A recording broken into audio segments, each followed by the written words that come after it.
네, 공상과학 영화의 걸작이자 효시로 불리는 스타워즈의 새 시리즈가 10년 만에 다시 영화 팬들을 찾아왔죠.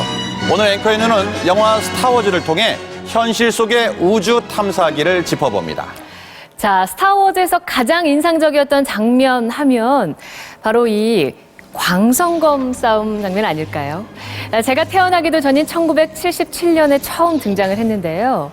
이렇게 칼처럼 휘두르고 또 총처럼 쏘는 건 아니지만 레이저를 이용한 무기는 이미 현실화됐습니다. 네, 결투를 벌이다 잘려나간 주인공의 팔. 이 영화 속에선 인공팔로 되살아났죠. 역시 지금은 영화 속 얘기가 아닙니다. 영상 편지처럼 등장하는 홀로그램. 군대를 만들어내는 인간 복제 기술까지 모두 영화에서 와 하고 신기해했던 건데 20년도 더 된 장면들도 있습니다. 지금 모두 현실이 됐습니다. 자, 지금 스튜디오도 우주 공간으로 바꿔봤습니다. 앵커의 눈에서도 가끔 선보이는 기술인데요. AR, 증강현실 기술을 쓴 겁니다. 자, 그럼 이 AR로 만들어본 우주기지는 어떠십니까? 영화 속 제국군의 우주기지인 죽음의 별인데요. 실제 별처럼 엄청난 크기의 거대한 공 모양이었죠. 2015년 지금은요. 축구장만한 크기에 15년째 우주인들이 교대로 머물고 있는 국제우주정거장이 있습니다. 이 우주인들의 일상 모습이 수시로 공개되기도 하는데요. 먼저 박영회 기자의 설명 들어보시겠습니다. 머리를 깎으려면 진공청소기가 필수. 세면도구는 벽에 붙였다 떼어 쓰고 위로 솟구친 머리카락은 물이 필요 없는 특수 샴푸로 감습니다. 지구 상공 400km, 중력이 없는 일상의 모습입니다. 우주에서 위스키를 숙성시키고 무중력 전용 잔이 제공되는가 하면 영화처럼 말동무 로봇도 있습니다. ヒロボ君、もう無重力に慣れたかな?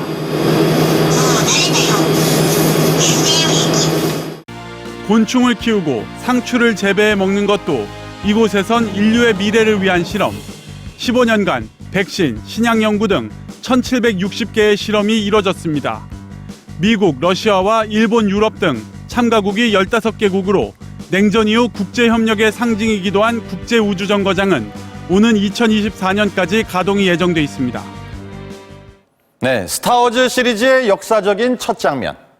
이 거대한 제국군 우주선이 반란군을 추격하는 장면인데요. 이온을 뒤로 쏴서 전진하는 이온 엔진을 상상한 거였는데 역시 현실이 됐습니다. 10년 만에 시류 채취 임무를 완수하고 귀환한 일본의 소행성 탐사선 하야부사와 미국 나사의 탐사선 여명호가 이온 엔진으로 움직입니다. 화성까지 5달 만에 도달할 수 있는 차세대 이온 엔진도 개발이 한창입니다. 네, 영화 속 우주선들은 마치 비행기 같죠. 광속 비행체인 밀레니엄 팔콘, 그리고 반란군의 주력 전투기인 엑스윙 모두 착륙했다가 다시 이륙하면서 우주를 자유자재로 오갑니다. 아직은 영화 속의 얘기지만요. 먼 미래의 일이 아닐 수도 있습니다.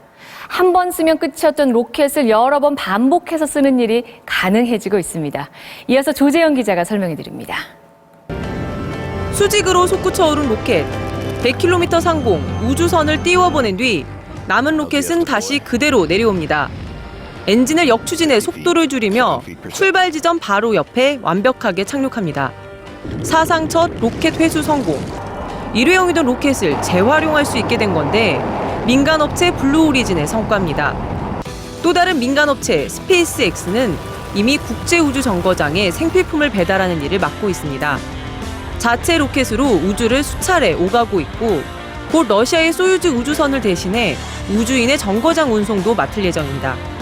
정부는 천문학적인 예산이 부담스럽고 업체들은 우주여행 시장을 탐내다 보니 국가전이었던 우주 개발의 주도권은 민간으로 넘어오는 추세입니다.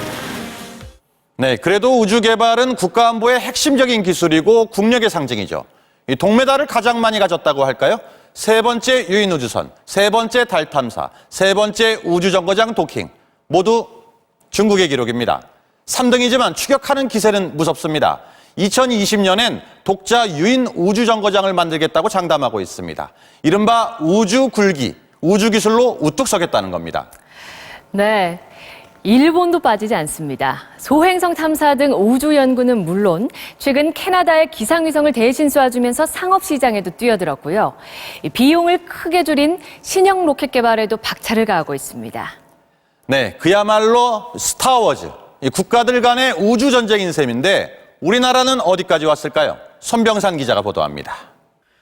500km 상공에서도 바다 위 요트까지 뚜렷이 식별되고 밤에는 적외선 센서로 열을 감지합니다. 지난 3월 발사된 다목적 실용위성 아리랑 3A호가 찍은 사진입니다.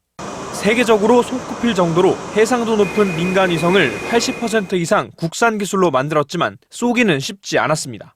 200억 원의 발사를 맡은 러시아가 크림반도 분쟁이 터졌다며 석 달 동안 발사를 미룬 겁니다. 그래서 더 절실했던 발사체 개발. 11년간 2조 원을 들여 만드는 한국형 발사체는 내후년 말 시험 발사가 가능할 전망입니다. 나로 발사체에서 1단 엔진을 러시아 거를 들여와서 전체 발사체 체계를 우리가 시험하고 이런 기술들을 최소한도 이제 배운 거죠. 내년에는 3년 만에 달 탐사 예산 200억 원이 배정돼 빠르면 2020년 우리 기술로 만든 달 착륙선이 탐사 로봇을 싣고 달에 내리는 모습을 꿈꿀 수 있게 됐습니다. 사람들이 거대한 포탄에 타고 이걸 대포로 쏴서 달나라를 여행한다. 1902년에 나온 프랑스 영화 달나라 여행의 내용인데요. 당시엔 정말 황당무계한 얘기였겠죠. 그런데 그때부터 불과 70년도 지나지 않은 1969년 영화 속 상상이 아닌 실제로 인류는 달을 밟았습니다. 앵커의 눈이었습니다.